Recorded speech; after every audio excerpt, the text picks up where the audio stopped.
दोस्तों आज पेश है चिराग का प्रेत। ये एक और चित्र है दोस्तों। बहुत समय पहले की बात है। स्वर्णद्वीप में विक्रम सिंह नाम का राजा राज करता था। वह अपनी प्रजा से बच्चों की तरह प्यार करता था। एक साल पहले की उसकी रानी की मृत्यु हो गई, जिससे उसकी कोई संतान नहीं थी। दरबारियों एवं मंत्री, महामंत्री आदि ने दूसरी शादी करने के लिए बहुत जोर दिया, लेकिन राजा विक्रम ने साफ इनकार कर दिया। लेकिन उसे पहली रानी से बहुत प्यार था। एक रात राजा विक्रम सिंह की प्रजा का हालचाल जानने के लिए घोड़े पर सवार होकर महल से बाहर निकले। हे भगवान, ऐसे दयालु राजा सबके दुखों में अपना दुख समझते हैं ने वाला राजा हर देश को दे। इस शहर में प्रवेश करते ही राजा अपने घोड़े को एक पेड़ से बांधा और पैदल ही एक ओर चल दिया। शहर में जाकर राजा गली गली घूमने लगा। वह एक गली में गुजर रहा था, उसे घर में किसी की स्त्री की आवाज़ सुनाई दी। आह, आज मैं बहुत खुश हूँ राधिका। ऐसा क्या हुआ सखी? दो सखी घनिष्ठ सहेलियाँ। इस सारे हमारे सारे खेत की फसल में हमारे नहीं हुई, लेकिन सैनिकों के नियम अनुसार लगान वसूल करने आ रहे थे। दूसरे दिन जब राजा को सब कुछ बताया तो उसने खेती न होने की वजह से सारे घर में अन्न का दाना भी नहीं। तो जानती हो उनको क्या किया? क्या उन्होंने सारा लगान माफ कर दिया, और यही नहीं बल्कि उन्होंने मुझे बहुत सा धन भी दिया। वास्तव में हमारा राजा देवता है। और अपनी सहेली राधिका को लेकिन फिर अचानक ही राधिका का चेहरा उदास हो गया। अरे अचानक तुम उदास क्यों होगी सकी? मैं यह समाचार सुनकर उदास हुई कि अगर हमारे दयालु राजा को भी कभी अचानक मृत्यु हो गई तो क्या होगा? क्या मतलब यह है कि हमारे राजा पहली पत्नी से कोई संतान नहीं है और राजा दूसरी शादी करना नहीं चाहते। अब तुम ही सोचो कि उनके बाद राजा की उत्तराधिकारी कौन होगा? कौन हमारे दुख दर्द का ध्यान रखेगा? हाँ सखी, यह तो वास्तव में जटिल प्रश्न है। ऐसा न हो कि राजा की मृत्यु के बाद राजगद्दी के लोभ में प्रजा मार काट मच जाए और साथ ही पूरे देश की खुशहाली और शांति समाप्त हो जाए। तुम ठीक कहती हो सखी, राजा को अपने लिए नहीं, सही प्रजा के लिए दूसरा विवाह कर लेना चाहिए। हाँ, अगर उन्हें ऐसा नहीं किया तो सारी प्रजा का जीवन अंधकार में हो जाएगा और इस राज्य का उद्धार कभी नहीं हो सकता। राजा इससे आगे कुछ न सुन सका और जल्दी अपने घोड़े पर के पास पहुंचा और उस पर सवार होकर महल की ओर चल दिया। वे दोनों युक्ति ठीक कह रही हैं, दूसरा विवाह करूंगा, लेकिन अपने लिए नहीं, प्रजा के और राज्य के हित के लिए, और ऐसा करना आवश्यक है। राजा राजा महल में पहुंचकर बिस्तर पर जा लेटा, लेकिन उसे नींद की जरा भी नींद नहीं आई। वह बेचैनी में बिस्तर करवटें बदलता रहा। दूसरे दिन राजा अपने दिल को बहलाने के लिए अपने सेनापति और कुछ सैनिकों के साथ शिकार करने जंगल में चला गया। लेकिन सुबह से दोपहर हो गई, कोई भी शिकार नहीं मिला। लगता है इस जंगल में सारे जानवर खत्म हो गए हैं। तभी राजा की दृष्टि एक हिरण पर पड़ी। आखिर एक शिकार दिखाई दे गया। बेशक छोटा है, लेकिन खाली हाथ लौटने से तो वही बेहतर है। और राजा ने बिना सेनापति एवं सैनिकों को कुछ बोले अपना घोड़ा उस हिरण के पीछे दौड़ा दिया, लेकिन ही सैनिक आदि उस हिरण को नहीं देख पाए। अरे ये अचानक महाराज को बिना बताए ही कहाँ चल दिए? जरूर कोई खास बात है, हमें उनके पीछे चलना चाहिए, न कहीं मुसीबत न पड़ जाए। आप ठीक कहते हैं, जल्दी ही महाराज काफी दूर निकल चुके हैं। और सैनिकों ने उनका पीछा किया, लेकिन तब तक राजा बहुत दूर निकल चुके थे। वो पता नहीं किस दिशा में चले गए हैं। ओह ओह, कुछ और आगे चल कर देख ढूंढते हैं। उधर राजा हिरण के काफी दूर पीछा करने के पश्चात निशाना बांध कर सफल लेने में सफल हो गया। वो मारा और राजा हिरण के पास पहुंचा। चलो, कुछ हाथ न लगने से कमजोर हिरण ही सही, अब इसे वापस लौटना चाहिए। गुर्र, वो लगता है आसपास कहीं शेर छिपा है। लेकिन अभी वह समझ पाता कि इससे पहले आक्रमण ने शेर को राजा के कंधे पर बड़ा टुकड़ा नोच खाया। अब अगर मुझे इसे सिर धीरने मारा तो यह मुझे जिंदा नहीं छोड़ेगा। अगले ही पल राजा ने अपनी म्यान से तलवार खींच ली और फिर शेर ने जैसे ही दोबारा आक्रमण किया, खचाक, और मरते मरते भी शेर राजा के पैर का एक टुकड़ा नोच चुका था। शेर मर गया, लेकिन सातवीं राजा भी इतनी बुरी तरह जख्मी हो चुका था कि वह बदमाश होकर काबू न रख सका और मृत शेर के पास ही बेहोश होकर लौट गया। और जब उधर काफी खोजने के बाद उस सैनिकों ने राजा को ढूंढने में सफल रहे थे। पता नहीं महाराज कहाँ निकल गए, रात को होने वाली है, अब हमारा यहाँ रुकना खतरे से खाली नहीं आता, हम वापस लौट चलना चाहिए। यदि महाराज महल में नहीं पहुंचे तो हमें कल फिर यहाँ आकर उन्हें खोजेंगे। और फिर सब सब सेनापति के कहने पर वापस लौट पड़े। इधर महल में, उधर जंगल में एक साधु झोपड़ी थी। उस साधु अपनी लड़की के साथ रहता था, नित्य प्रतिदिन पास के ही तालाब से स्नान करता और रोज की तरह साधु आज भी अपनी झोपड़ी से निकला और तालाब की ओर चल दिया। तालाब में जाकर नहाया, फिर उसने सूर्य देवता को जल चढ़ाया। तत्पश्चात अपने कम कमंडल में पानी भर लिया और फूलों की घाटी की ओर चल दिया। फूलों की घाटी में पहुंचकर उन सुंदर फूल तोड़े, कमंडल में डाले और अपनी झोपड़ी की ओर चल दिया। मार्ग में, हे भगवान, यह खतरनाक जंगल में कौन भगा पड़ा है, इसके निकट निकट ही मृत जानवर भी पड़ा है। उसने निकट पहुंचकर, वो यह तो बुरी तरह जख्मी है, मुझे जल्दी इसके उपचार नहीं किया तो यह मर जाएगा।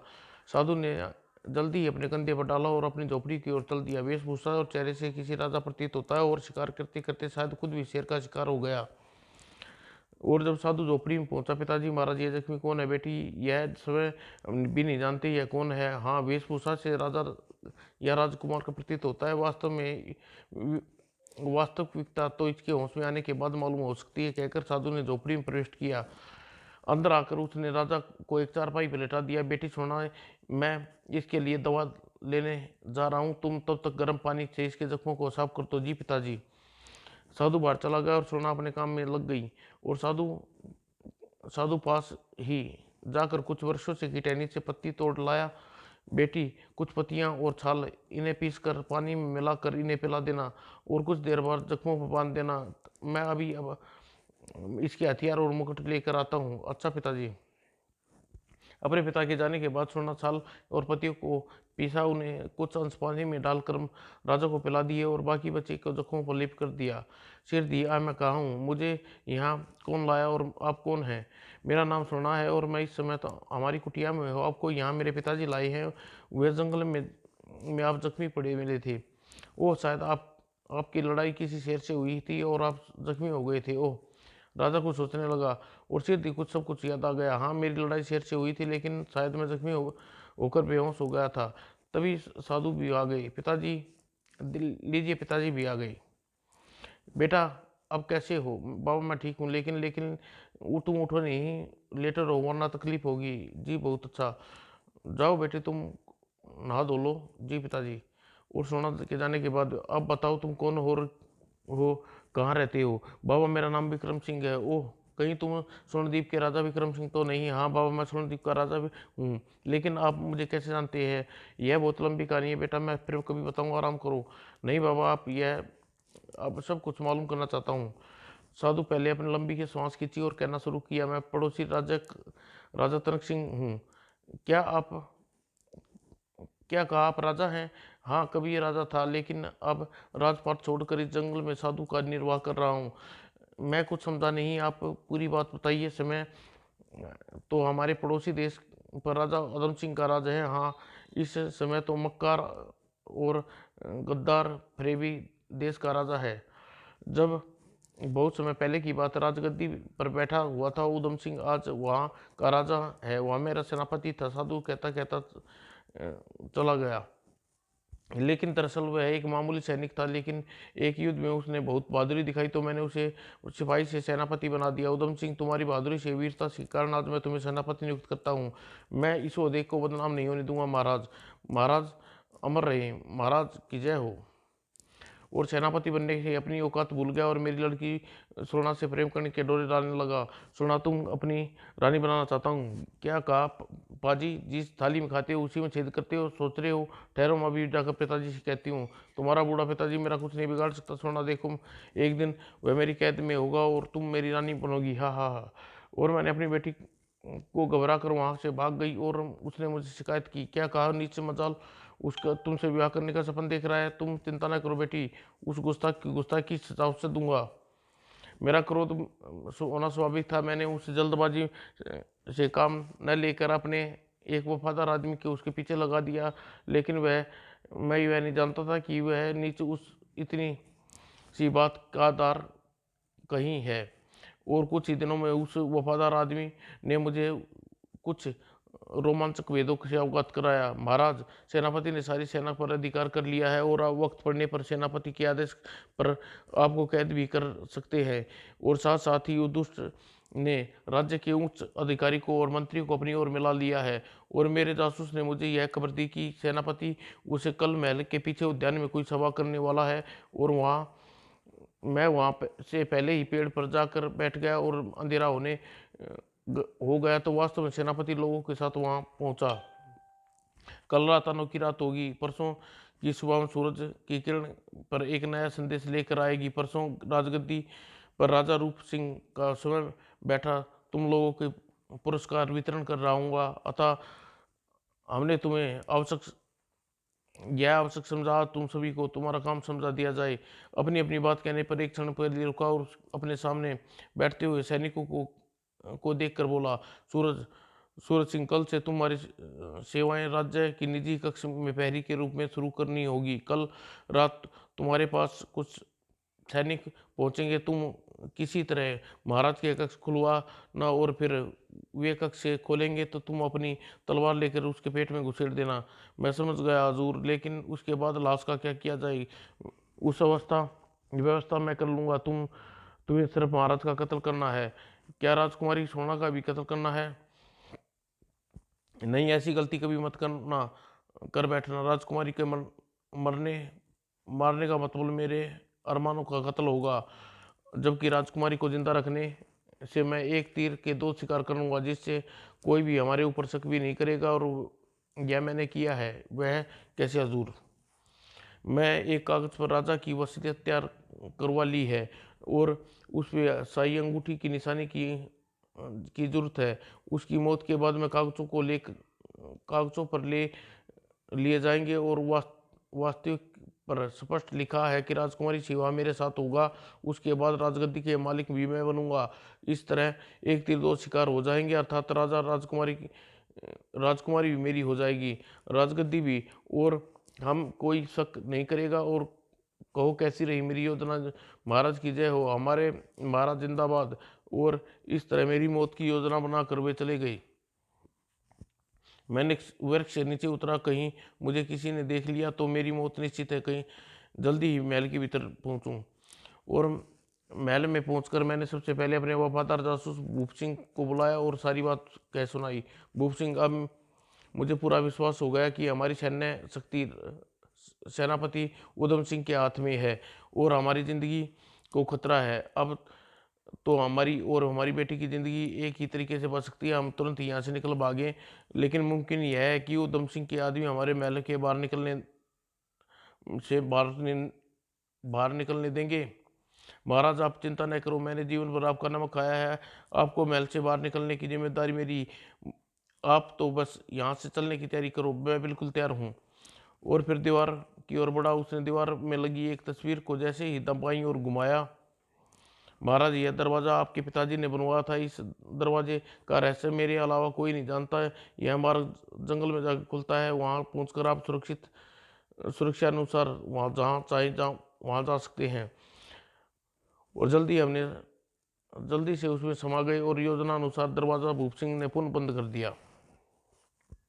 और फिर सुरंग के रास्ते से हम यहाँ पहुँचे और साधु का जीवन व्यतीत कर रहा हूँ। लेकिन मैं जानता हूँ उधम सिंह आज भी कुत्ते की तरह हमारी सुध लिए फिर रहा होगे।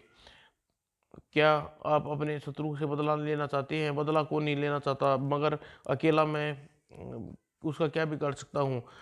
और मैं यहाँ सुरक्षित भी नहीं हूँ। वह कैसे? तुमने सुना तूने सुना है यहाँ से बहुत दूर एक नगर है, रूपनगर। वहाँ की जनता वहाँ हाँ जानता हूँ। यह भी जानता हूँ वहाँ एक बड़े जादूगर का राज है। हाँ वही। वो सुनने में आया है कि उधम सिंह उसकी और दोस्ती से हाथ बढ़ा रहा है। वह जादूगर से कहा है कि मेरा पता लगाए, और जादूगर ने शर्त पर तैयार हुआ कि वह अपनी बेटी सोना को अपनी पत्नी बनाएगा और उसके हाथों सौंप देगा। ओह, कुछ सोचने के बाद विक्रम सिंह बोला, बाबा अगर सचमुच वो उसने जादूगर की मदद ली तो आपका यहाँ से पार रहना संभव संभव नहीं है। सुना है कि जादूगर बहुत शैतानी शक्ति का स्वामी है और उसके के लिए कुछ भी करना असंभव नहीं है संभव। हाँ, तुम ठीक कहते हो, लेकिन मुझे उसकी चिंता नहीं। चिंता तो अपनी सिर्फ अपनी बेटी की है। मेरी समझ में नहीं आता अपनी बेटी को जादूगर के चुंगल से कैसे बचाऊंगा। अब तो मेरे पास एक ही रास्ता है। क्या बाबा, किसी तरह सोना का विवाह कर दूं? और ऐसी स्थिति में तो यह भी संभव नहीं हो सकता। भला इस जंगल में उसके लिए योग्य वर कहाँ से ढूंढ कर लाऊंगा? राजा विक्रम सिंह ने सोना की सुंदरता पहले ही मोहित था, अतः उसने साधु से अपने मन की बात कह दी। बाबा, यदि आप उचित समझे तो मैं सोना से ब्याह करना तैयार हूँ। क्या बेटा, तुम सच कह रहे हो बेटा? हाँ, मुझे आपकी बेटी बहुत पसंद है। हे ईश्वर, तेरा लाख लाख धन्यवाद। मेरे सिर से एक बड़ा बोझ उतर गया। और बेटा, तुम्हारे अच्छे तुम्हारे अच्छे होने से ईश्वर तुम्हारा सोना से ब्याह कर दूंगा। आप ठीक है, जैसा आप उचित समझे।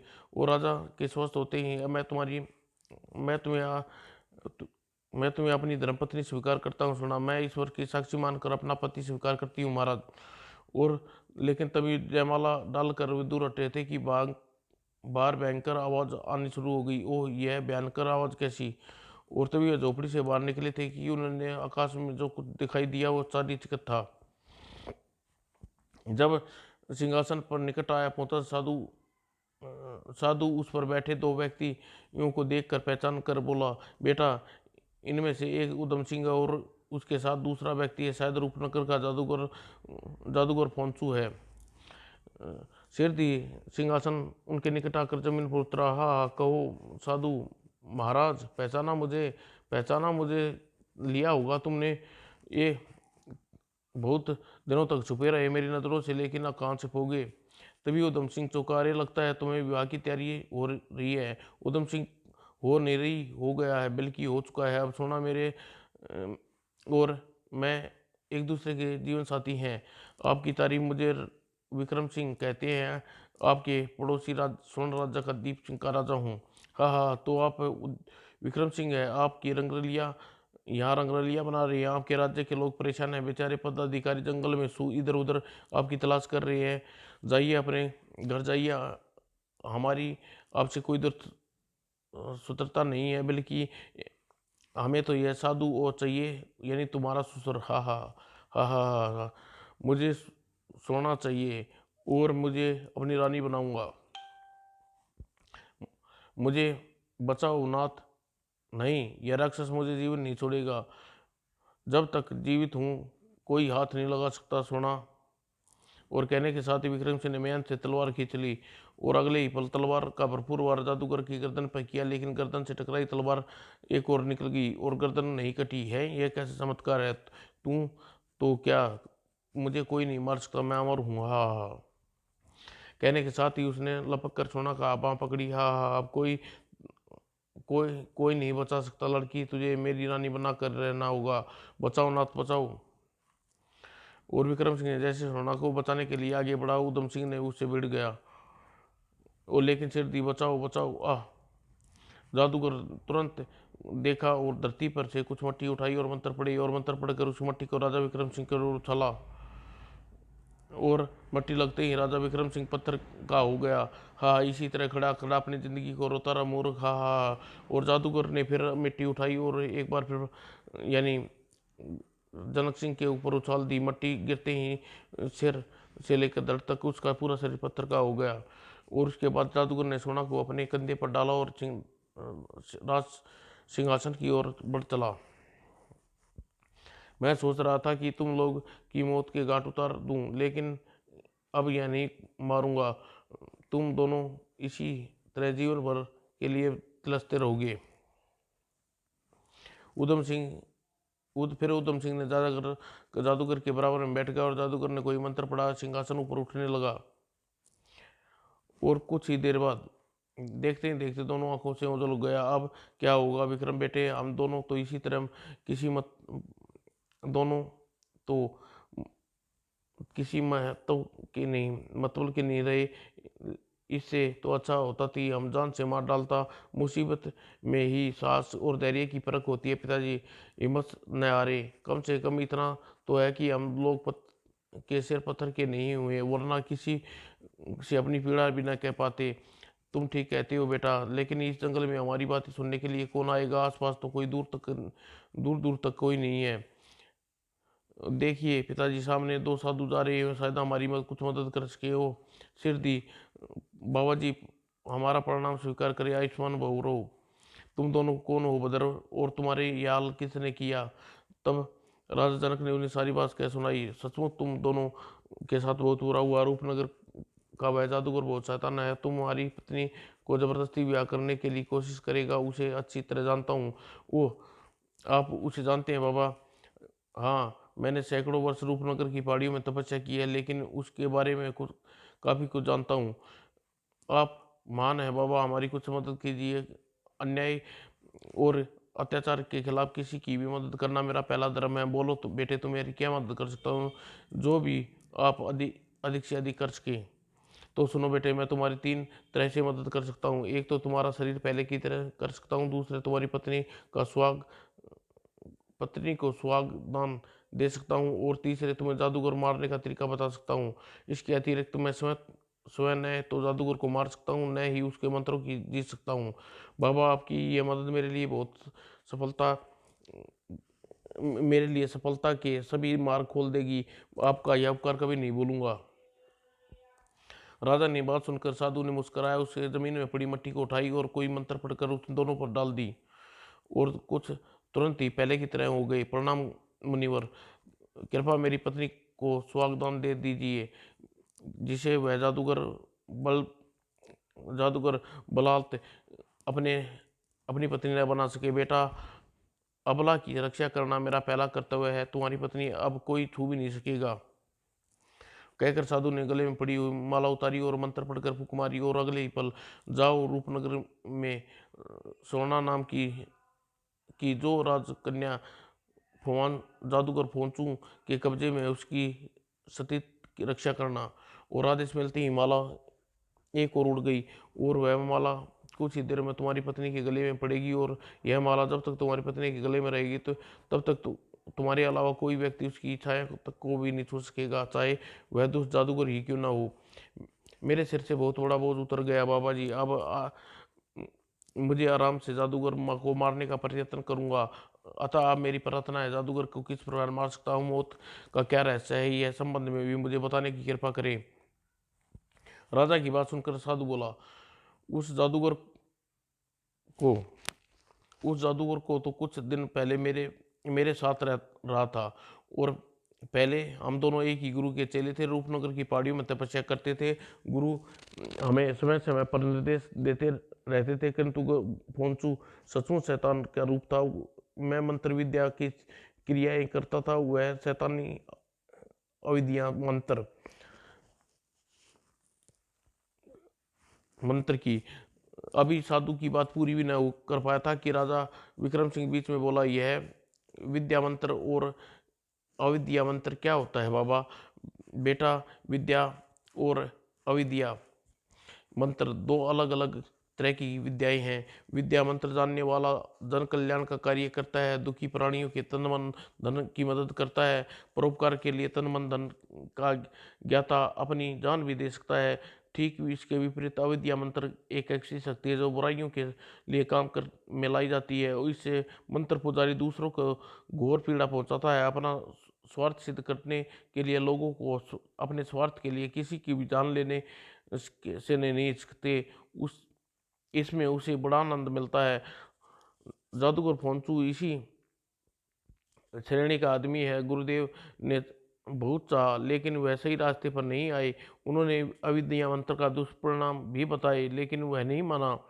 पर फलस्वरूप गुरुजी ने उसे अपने आश्रम से निकाल दिया। आश्रम से निकलने के बाद अपनी साधना को अलग अलग रूप से कर दी। अविद्या मंत्र का स्वामी वन रूपनगर का राजा बन गया। मगर वह बाबा मेरी तलवार से क्यों नहीं मरा क्यों नहीं? उसके शरीर में एक प्रेत है और उसके शरीर की रक्षा करता है। प्रेत को सूक्ष्म किरणें जादूगर के शरीर से घेरे रहती हैं, इसलिए वह नहीं मारता। हाँ, उसे मारने के लिए पहले यदि तुम उसके मौजूद प्रेत को मार दिया जाए तो उसे भी मारा जा सकता है। उसे भीतर मौजूद प्रेत केवल एक चिराग चिराग का प्रेत ही मार सकता है। चिराग का प्रेत, हाँ, चिराग का प्रेत यह दुनिया का सबसे बड़ा प्रेत है। केवल वह उसे परास्त कर सकता है।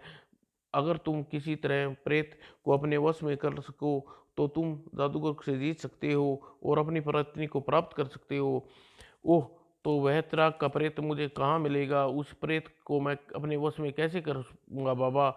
यहाँ से दक्षिण दिशा की ओर एक विशाल समुद्र है। वह समुद्र के बीच में एक टापू है, उसका नाम शीशगिरी है। और शीशगिर टापू पर एक झील है। झील के वह शीशे का चिराग पड़ा है। उस चिराग में 3 बार रगड़ने से वह प्रेत प्रकट होता है और अपने मालिक का काम करता है। लेकिन क्या बाबा? उस चिराग को हर एक व्यक्ति नहीं प्राप्त कर सकता। स्वयं जादूगर फोन्सु ने उस चिराग को प्राप्त करना चाहा, लेकिन वह उसे पाने में असफल न हो सका। अगर आप चिराग अगर वह चिराग मिल जाता है तो वह बहुत बड़ी शक्ति का स्वामी बन जाता और अब उसे कोई कोई किसी प्रकार नहीं मार सकता था। फिर वह चिराग किस तरह प्राप्त किया जा सकता है बाबा?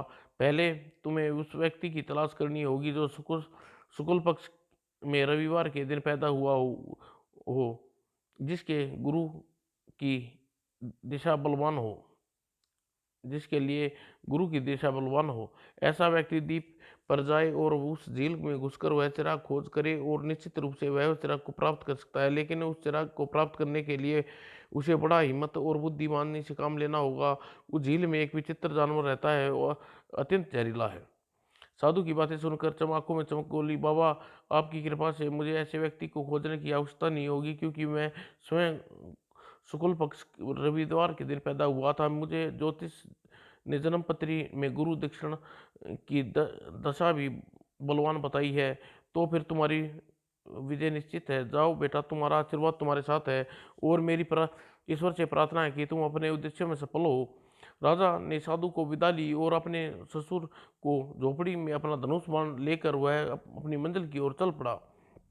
उधर राजा पोंसु उधम सिंह के देश में छोड़कर रूपनगर में अपने महल में पहुंचा। जाओ, इस लड़की को मेहमान खाने में ठहरा दो, ध्यान रहे यह भागने ना पाए और जिस चीज़ की आवश्यकता हो देना। यदि याद रखे तुम्हारी होने वाली महारानी है। समझे? जी महाराज। जी महाराज जी। और दासी उसे मेहमान खाने में पहुंचा दिया। वह उसके हर एक की जरूरत का ध्यान रखने लगी और बेशक सोना जादूगर पोंसु की कैद में थी, लेकिन जादूगर यह जानकर खुशियां मनाई जा लेकिन रूपनगर में यह जानकर खुशियां मनाई जा रही थी, सिर थी उसके राजा का विवाह राजकुमारी सोना से होने वाला है। दूसरे दिन सोना अपने जब महल के बाहर बने उद्यान में एक वृक्ष के नीचे बैठी सोगुल बैठी थी, तब उसे हवा में तैरती हुई रुद्राक्ष की एक माला अपनी ओर आती दिखाई दी और इससे पहले वह कुछ समझ पाती, माला उसके गले में आकर गिरी। ओह! यह माला उस नीच जादूगर ने मुझे अपने वश में करने के लिए भेजी है, किंतु यह बात मुझे इसे उतार कभी फेंक दूंगी। यह सोच उसने माला को उतारना चाहा। माला में पड़ा हुआ बीच में एक दाना बोला उठा, ठहरो रानी, मुझे भूलकर भी अपने गले से मत उतारना, वरना वो संकट में पड़ जाओगी। ओह, तुम कौन हो और क्या चाहते हो? पहले मुझे अपने बारे में बताओ, बाद में सोचूंगी क्या करना है चाहिए। माला ने उसे रुद्राक्ष ने पुनः बोला, मुझे बाबा शंकर ने गले मैं बाबा शंकर के गले की माला हूँ और जंगल से गुजरते हुए तुम्हारा पति और पिता पत्थर की मूर्ति के रूप में देखा तो उन्हें दया आ गई। उन्होंने अपनी मंत्र शक्ति से तुम्हारे पति और पिता को पहले जैसा कर दिया, साथ ही तुम्हारी रक्षा के लिए भेजा है। और जब तक मैं तुम्हारे गले में पड़ी रहूंगी, तुम्हारे इस पति के सिवाय मुझे जादूगर या फिर कोई भी पराया आदमी तुम्हारे शरीर को हाथ नहीं लगा सकेगा। ओ सच, मेरे पति इस समय कहाँ हैं? बाबा ने इस समय जादूगर को मारने के लिए उपाय बताया, वह कार्य पूरा करने गए हैं। और इतना कहकर वह रुद्राक्ष खामोश हो गया। लेकिन इतना सुनना प्रसन्न से नाचने लगी। तभी जादूगर पोंसु अपने कुछ अनुचरों के साथ वहां आ पहुंचा।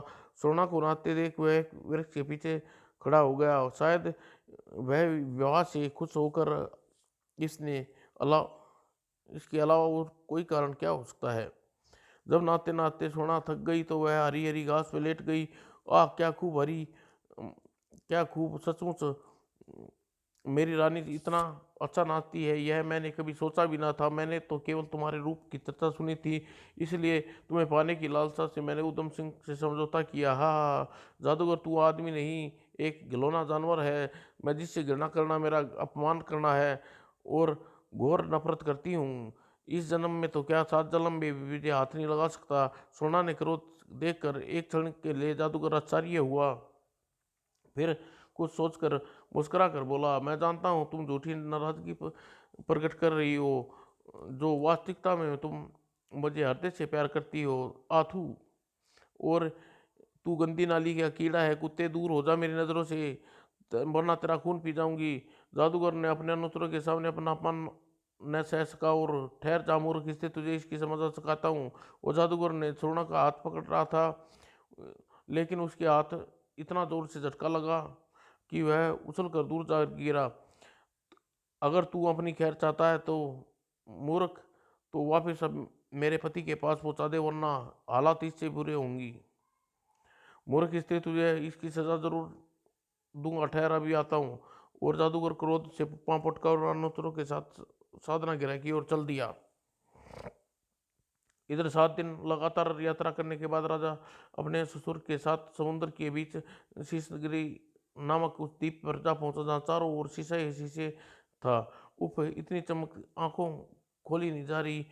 इस तरह तो मुंह ढापे ढापे आगे बढ़िए पिताजी, झील यहाँ से ज़्यादा दूर नहीं है। और धीरे धीरे चलते हुए दोनों झील के किनारे पहुंचे। यही है वह झील जिसके बारे में बाबा जी ने बताया था। और वह उस झील की में जहरीला जानवर, उसे कैसे निपटा जाएगा? सिर दी, उस जानवर को खत्म करने की युक्ति विक्रम सिंह के दिमाग में आई। उसने एक कपड़े की पोटली में अपना पोटली खत्म करने की पोटली बनाकर एक रस्सी में बांधकर पानी में फेंकी और दूसरा सिरा हाथ में पकड़ लिया। और जल्दी ही वह विचित्र जानवर जीते जागते मानव को अच्छी तरह पोटली में लपेट लिया। राजा ने तुरंत ही रस्सी के सिरे को पांव रखा और अपना धनुष बाण उठाया। और अगले ही पल, आह खचाक, ओह, ओ मारा। और अगले ही पल राजा ने राजा ने जानवर की लाश रस्सी में लपेट कर बाहर खींचा और झील में कूद गया। और थोड़ी देर बाद ही राजा झील से बाहर निकला। वाह बेटे, तुमने तो कमाल कर दिया। राजा पोटली पोटली की से अपने वस्त्र निकाल कर पहन लिए, और जैसे ही उसने चिराग को 3 बार रगड़ा, उसमें से धुआं एक प्रेत की आकृति निकलने लगी। और प्रेत देखते ही आकृति विशालकाय रूप धारण कर लिया। क्या हुक्म मेरे आका, मुझे क्या करना है? सबसे पहले मुझे हम दोनों को रूपनगर वहां ले चलो जहां मेरी पत्नी सोना है। अभी लो मेरे आका। और आप दोनों मेरे हाथ में बैठ जाइए। और अगले ही पल प्रेत उन्हें सरोवर रूपनगर के लिए लेकर उड़ा। और फिर उस दुष्ट जादूगर के शरीर में विराजमान प्रेत को मार दो, अभी लो मेरे आका। और जादूगर को मारा सारा माजरा समझते देर न लगी। वह अभी भागना चाहता था कि प्रेत ने उसे पकड़ लिया। मुझे छोड़ दो। जरूर छोड़ दूंगा, पहले तेरे भीतर मौजूद डरपोक प्रेत को बाहर निकलाओ। और भयभीत होकर पोंसू ने तुरंत ही अपने शरीर से अपने प्राण रक्षक प्रेत को बाहर निकाल दिया। मुझे इससे निम तुम इससे निमटो, मेरी जान बख्शो। आई स्वामी, अपने रक्षक को मौत के मुंह में झोंक रहे हो। तभी चिराग प्रेत ने उसे जकड़ लिया। मेरे आका, तुम अपने दुश्मन को संभालो, मैं इससे अपने दुश्मन से निपटता हूँ, ठीक है? और राजा विक्रम सिंह ने तुरंत म्यान से तलवार खींची और जादूगर फोंसू से भिड़ गया। दूसरी ओर दोनों पर्वतों में घमासान युद्ध होने लगा, लेकिन शेर थी सच्चाई की जीत हुई। और इस तरह फोंसू का प्रेत के साथ साथ उसका भी हमेशा के लिए खात्मा हो गया। अब मेरे लिए क्या आज्ञा है मेरे आका? हम तीनों को तुरंत स्वर्णद्वीप पहुंचाओ, वहां हमारी राह देख रही होंगे। आइए श्रीमान, आइए मेरे हाथ हथेली पर बैठ जाइए। और उन्हें अपनी हथेली पर बैठा प्रेत लेकर सुरणदीप की तरफ उड़ गया। और जब विक्रम सिंह अपनी पत्नी सोना और ससुर के साथ सुरणदीप पहुंचा तो प्रजा के साथ साथ दरबारी महान मंत्रियों उसके भव्य स्वागत किया। महाराज विक्रम सिंह की जय हो, महाराज अमर रहे। आप यहाँ से चले गए थे तो महाराज हमारे आपको तलाश करने का जंगल के आसपास से क्षेत्र का कोना कोना छान मारा, लेकिन आप कहीं न मिले। राजा विक्रम सिंह ने सारी आपत्ति कह सुनाई। यह जान कर कि राजा का विवाह कर लिया है, प्रजा खुशी की लहर दौड़ गई।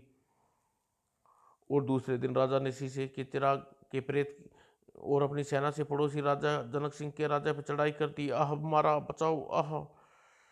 और विक्रम सिंह की विशाल सेना और प्रेत के सामने उधम सिंह और उसके सैनिकों को ज़्यादा देर न टिक सके। बचो भागो भागो।